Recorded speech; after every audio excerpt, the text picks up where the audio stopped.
Hello and welcome back to my RC channel. I'm AndyRC and today I'm taking a look at the Frsky Tilt-Rotor Rover 3. Now, when I first saw the concept of this thing, it looked so different, I just had to check it out. And it's a bit of a departure from their usual product line because Frsky aren't really known for bind and flies apart from a couple of models, but I have an inkling that that is going to change. And this really is a bind and fly. There's no setup required whatsoever. All you need is an Frsky transmitter, which surprisingly binds in D16 and not the new access protocol. The bind button can be accessed through the middle slot of its belly using a screwdriver. You need a channel map of TAER. You also need to set up an arming switch on the auxiliary 3, and away you go. Everything just works. Now, at the making of this video, I don't have any links or a price because this model has been sent to me in advance. However, I'll put a link in the description of this video as well as in a pinned comment because I'm sure that information will be there by the time I post this video. But first of all, what is it? Well, it comes with a couple of manuals, and Frsky specifically advised that this is not a toy, and I'd agree with that. It's got a lot of toy grade plastic, and if you look at the box, I think they've been inspired by the recently announced, quote, drone, unquote, that they're sending to Mars.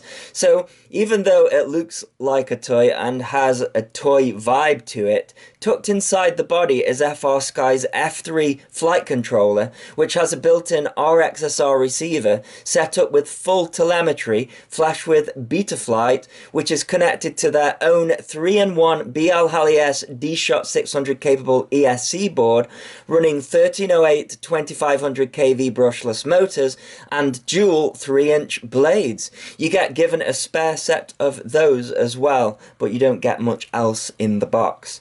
It sounds so strange to call it a 3-in-1 ESC, but you can lift off this magnetic canopy to see it, and it's got really beefed up filtering on there with all these ceramic capacitors. The only downside is they've gone for a JST connector, which isn't popular these days, and it doesn't come with a battery, but it will house up to a 1300 milliamp 3S LiPo, and they say that will give up to a 10-minute flight time, or you can use a smaller LiPo and still get around 7 minutes, which you will see later. My only complaint is that they haven't provided a way to secure the battery down, but with this being locked into angle mode out of the box, I guess that's not too much of a problem, but I've got more plans for this guy, so I'm gonna have to get a LiPo strap in there somehow.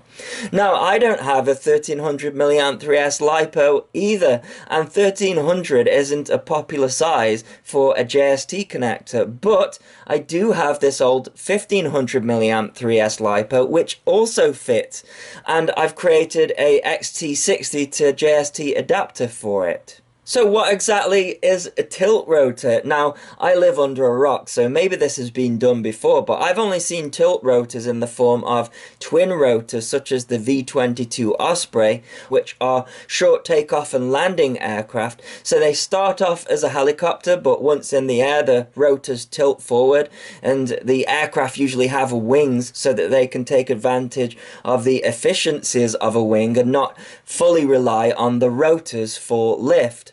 Now, I've seen a few quadcopters have a go at tilting all of their motors forward for speed, but the Rover 3 is doing none of those things. It's a tri-copter, but instead of having a servo on the back to correct for the yaw movement, they've attached two servos on the front two motors, which tilt to correct for it. So I guess you could say it's a tricopter in reverse. In fact, it's set up as a tricopter in Betaflight.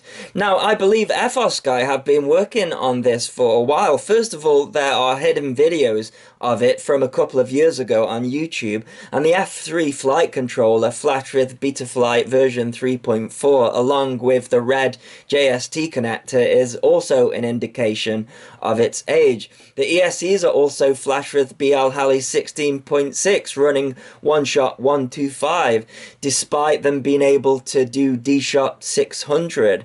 So even though it flies right out of the box, if you fancy a bit of tinkering, there are some upgrades that you can do to the software, which I'll go through a bit later. So it's actually an FPV model, and they've installed their Scout VS600 Mini VTX, which switches from pit mode all the way up to 600 milliwatt. It's tiny as well, but it's not controlled via smart audio. It's controlled by something called the G-Trans Lua script, which you have to download and install from Frsky's website, and it uses the smart port technology in order to change it. You have to be running OpenTX 2.3, and I'm using 2.24 because 2.3 is only available as a nightly build at the moment, and it doesn't get recognized as a screen in 2.24. However, if you go into the SD card contents folder where you are meant to install it, then it works perfectly from there. The VTX did come locked out of the box to 25 milliwatt, which is not documented in its instructions. However, it's the same as most video transmitters. You hold the button down while powering it on for a few seconds, and then you can have all of the channels and up to 600 milliwatts of power. If you don't want to use the Lua script, it's quite easy to program via the button as well. You just need something like a long hex driver to reach it. And once the model is powered up, you hold down the button for 3 seconds and a blue LED flashes, which correlates to the number of channels. So 1 flash is channel 1 of that band, and then 8 flashes is channel 8. Another 3-second press will send the LED red, and then this is your bands, and a further 3-second press will show a green LED for the power output. The VTX uses a linear antenna which just hangs out from the bottom. The FPV camera has a protector, so you slide back this piece of plastic and then the protector folds down. The FPV cam isn't much to shout about compared to today's modern CMOS cameras. It looks like an old CMOS camera and you can't change its angle, but with this being a tilt rotor, the camera always stays flat, so that's not a problem. And I guess you could say that's what separates it from it being a tri-copter, because the front 2 motors and propellers are tilting, then there's no need to change the camera angle. Its dry weight is 224 grams, and with the 1500 mAh LiPo it weighs 333 grams. The manual that I received says that it weighs 400 grams, so that is just incorrect. Maybe they will change that by the time they release it. Underneath we've got some nice foam wheels, so if you have a large indoor space then you can run it along the ground as well as fly it in the air. And finally, the props have got protectors around them, so if you bash into stuff then it's not going to do any harm. I was worried about the strength of these protectors, but they are actually really durable. The only thing that I found was in a crash the props run pretty close to the protectors, so you end up with these black slashes from where the prop has touched. So hopefully they will be providing spare parts for it, and they've actually asked me what spare part should we come out with, and the protectors were on the list that I gave to them. I was also worried about the servos potentially stripping their gears in a crash, but that's not happened yet either.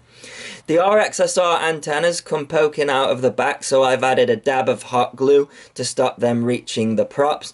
But other than that, if you aren't interested in me taking this guy apart and showing you the changes that I've made in Betaflight, then you can skip straight to the flight. To get to the flight controller, there are 4 tiny screws to undo. The VTX is attached to the bottom plate, but it's on a JST connector, so you can just disconnect it.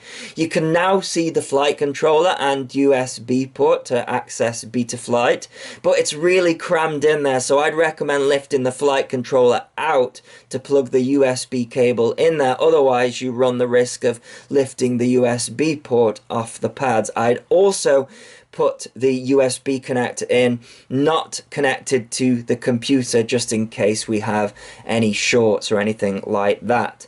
The flight controller is just tension fitted by a load of pins to the ESC board, and it's not soft mounted, which might have some of you raising an eyebrow, but there are so many pins and it's a really tight fit and it just works really well, so it's not something that I'm concerned about.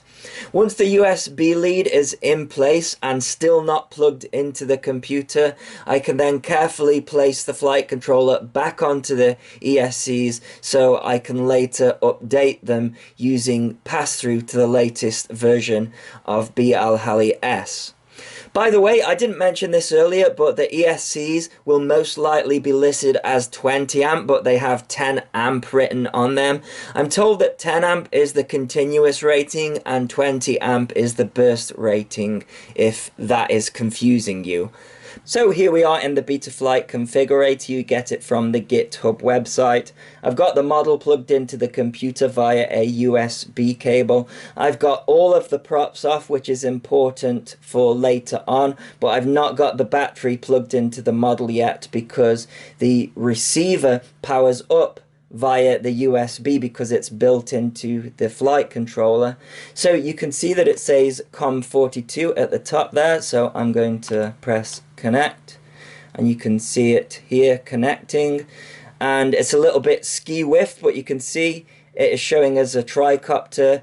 That's just because the bottom of the model is off and it's not sitting flat on the surface. So I'll take you into the port tab. I didn't change anything here, but it might be useful if you're wanting to modify this thing.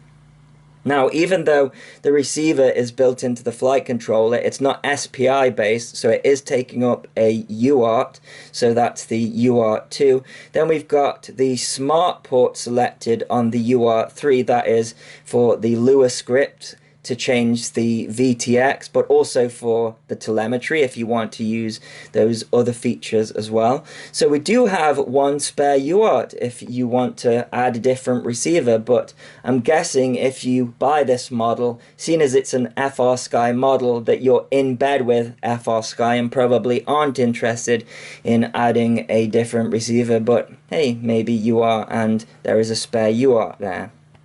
So if I go into the configuration tab, you can see that it's set up as a tri-copter, and one thing that I did change is this was set to 1-shot 125, and when I set it to D-shot 600, everything armed and there were no problems. One thing I did have to do is bump up the motor idle speed. The props were spinning just a little bit too slow for my liking, so I bumped that up to 5.5. So if we come further down, the PID loop frequency and gyro update frequency is 2K and 1K. I didn't change that. I did consider it, but this is how it came out of the box, and with this being an F3 flight controller, if you check out the CPU load there, you can see it's saying 17%. You could probably get away with 2K, maybe even 4K, but that's something that I will probably experiment in the future. The arm angle, I did leave at 25 just because I didn't know what was going to happen with this model. But if we come down here, you can see that it's set as serial-based receiver and S-bus, so not SPI. And then if we come down here, it's got telemetry and also LED strip. It's not got an LED strip, so I'm not sure why that's selected. They probably just selected it by accident, or it's a stock setting that they didn't turn off. So it's got air mode turned on out of the box, so the minute you arm, the motors will start spinning. We've got on-screen display, anti-gravity and dynamic filter. It did not have RX lost and RX set selected. This is something I've added because it doesn't have a physical beeper.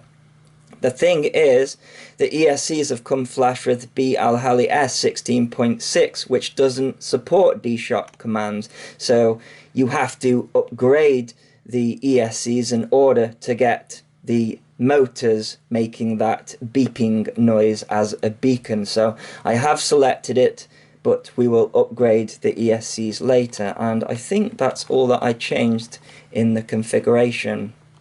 If we go into the power and battery, I did change the warning cell voltage to 3.3, but this guy is not heavy on the amps, so that was not needed. And I did find that the current meter, if it does have one, is way out. So this is just standard scaling here. The voltage scaling seemed to be fine, but the current meter wasn't showing the correct milliamp drawn from the LiPo that I was using. So maybe it works, maybe it doesn't, but you would have to calibrate it. So into the PID tuning, and I just left everything stock here. It does look like they have messed around a little bit with the rates, but we have got some PIDs here as well. I didn't touch any of that, and I didn't touch any of the filter settings whatsoever. So that's all of the settings in there. So if we go into the receiver tab, I'm going to turn on my Taranis, and what you will see is, even though this is the RXSR, what you usually have to do with the RSSI is set it up on a channel. But here you can see on the auxiliary 4, we have got the RSSI and it's set up as auxiliary 4. I didn't have to do that, and the channel map was set up as TAER1234. Something that you do really have to pay attention to if you want to mess around with things is that you can't have anything on the auxiliary 2, and the reason for that is how they have hooked the servos up. So if I enable expert mode, we should be able to see the servos tab, and you can see there servo 2 and 3 is on channel 3. And if you go into the modes tab and put anything on auxiliary 2, then it messes the servos up. So you have to start at auxiliary 5. Now the way that it comes out of the box is that it is set to have the arming on the auxiliary 3, and it's just stuck in angle mode. But what I've done is I have set up angle mode on auxiliary 5, and I've bound the receiver in 16 channel mode, which does mean that you get more latency, but I couldn't really notice it, especially with a model like this, which is just for cruising, and they don't even know whether acro mode works or not, but I can tell you it does work, and I think it flies better in acro mode.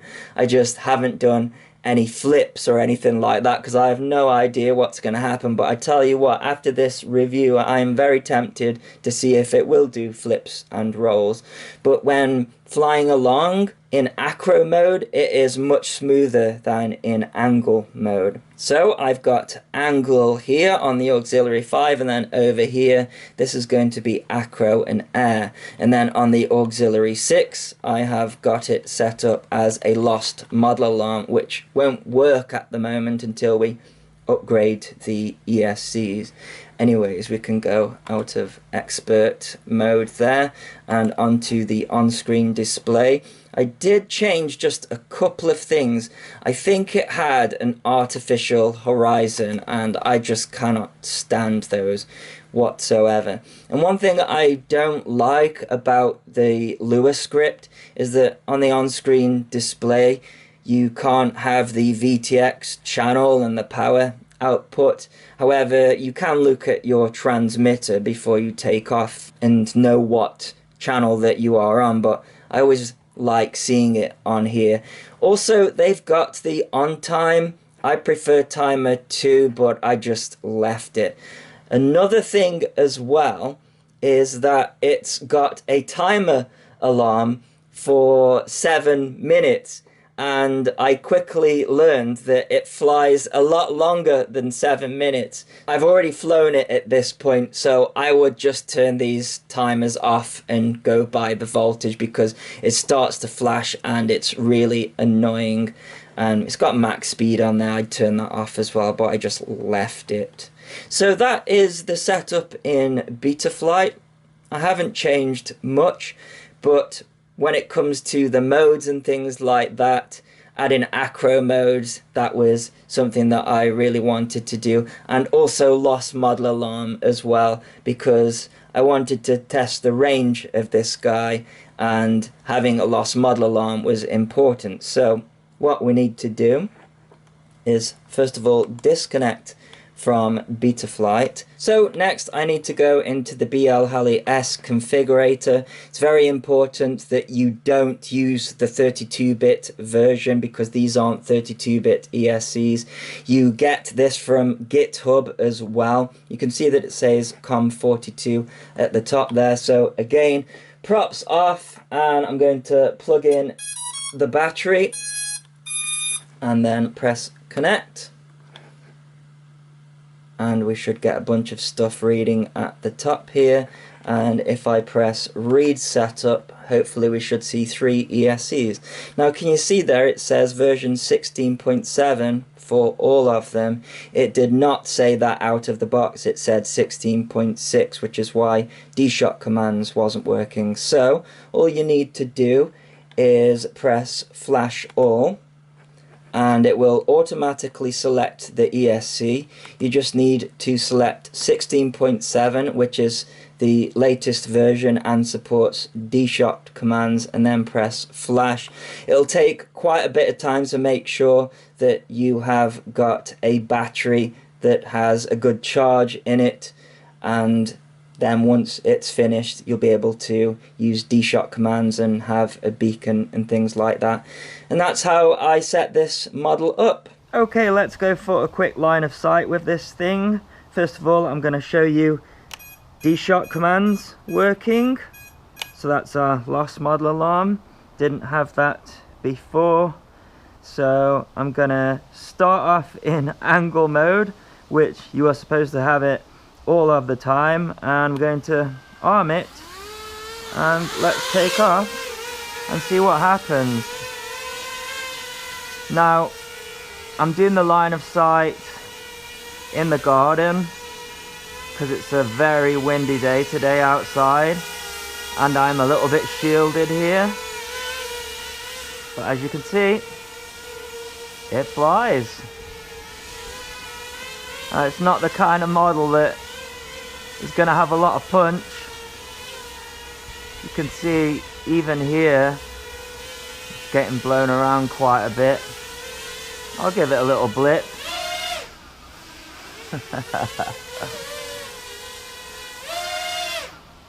Yeah, it's got enough power to rover around, but as you can see, it stabilizes itself, and that's how it comes out of the box. And actually spoke to Frsky, and they said we can't actually confirm that it will go into acro mode and fly. So let's see if you actually can. So this is acro mode, and what you'll see is it's not stabilizing itself. Now I'm not sure if it'd do a roll or not. Might do. Maybe that's something that I can try at a later date. But it definitely flies level in acro mode, and it seems pretty smooth. Not seeing any problems. It's just I don't know what's gonna happen with those servos when this thing gets upside down. So I'll stick it back into angle mode.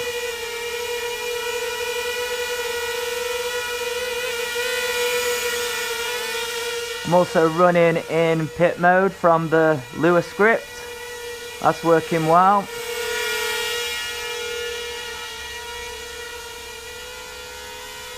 I'll try one more punch.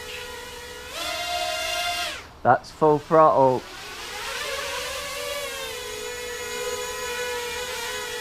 But I gotta say, I really like the idea of this thing. Let's bring it in for a landing.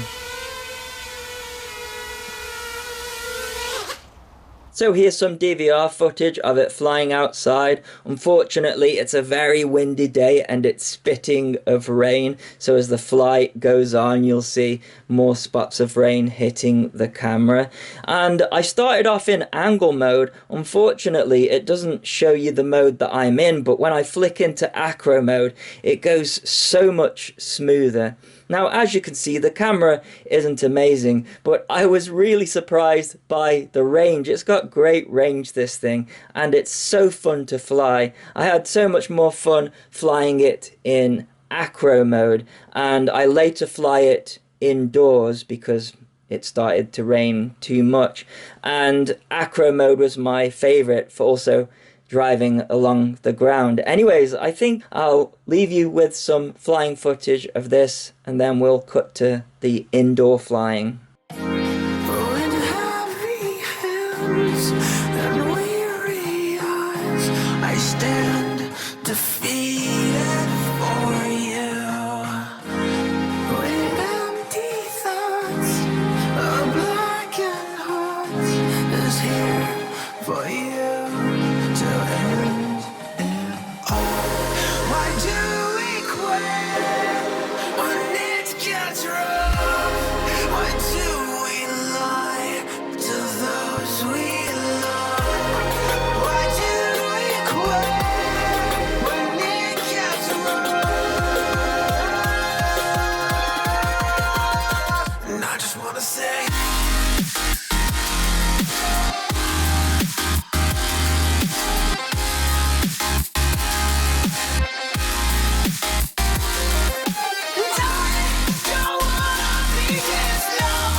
Just a simple thought.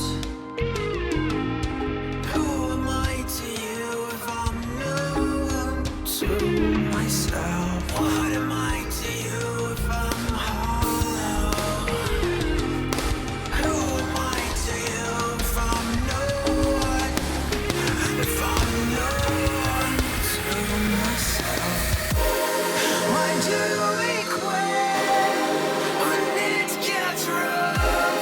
Why do we lie to those we love? Why do we quit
So here we are indoors and I'm flying in acro mode, and it's even smoother now that there is no wind. It's actually flying better than a tri-copter, dare I say, and I don't understand why, because we're using 2 servos instead of 1, but it flies great, no problems with the PIDs. Now I just have to have the guts to see whether it'll do a roll or a backflip, but I like this model too much. I don't want to crash it, so I'll have to take it up really high one day and give it a go.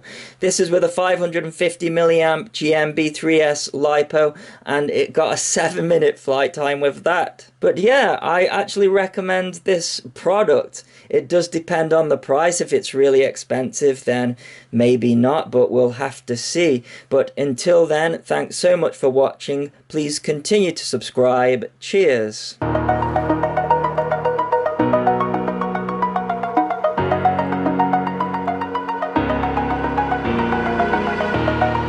Over the edge, feel like I'm floating through the air.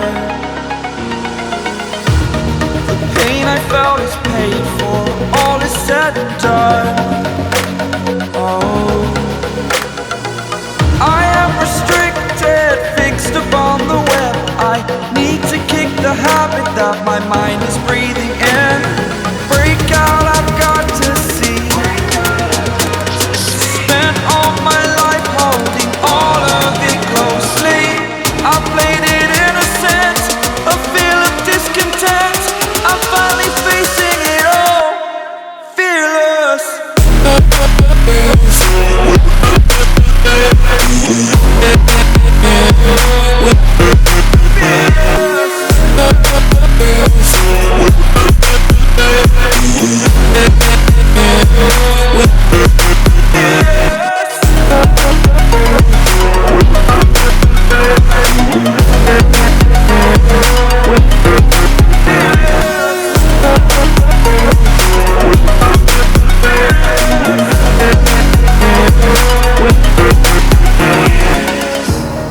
Burning the bridge that keeps us. I'm here and I'm feeling fearless. Exaggerated, that's what you assume. The story's over now, I must conclude. I am conflicted, watching where I step still, hanging in the balance. Not the life I want to live, I want to take it all. Standing tall, fear outweighed the person you are. Oh, break out, I've got to see. Spent all my life holding all of it closely. I played it innocent, a feel of discontent. I'm finally facing it all, fearless.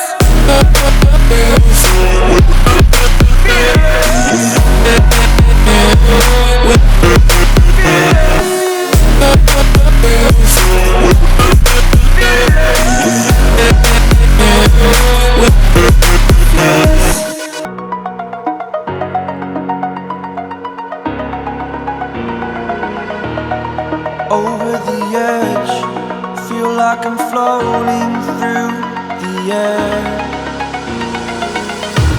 The pain I felt is paid for, all is said and done. Oh, I am restricted, fixed upon the web. I need to kick the habit that my mind is breathing in. Break out, I've got to see. Spent all my life holding all of it closely. I played it innocent, a feel of discontent. I'm finally facing it all, fearless.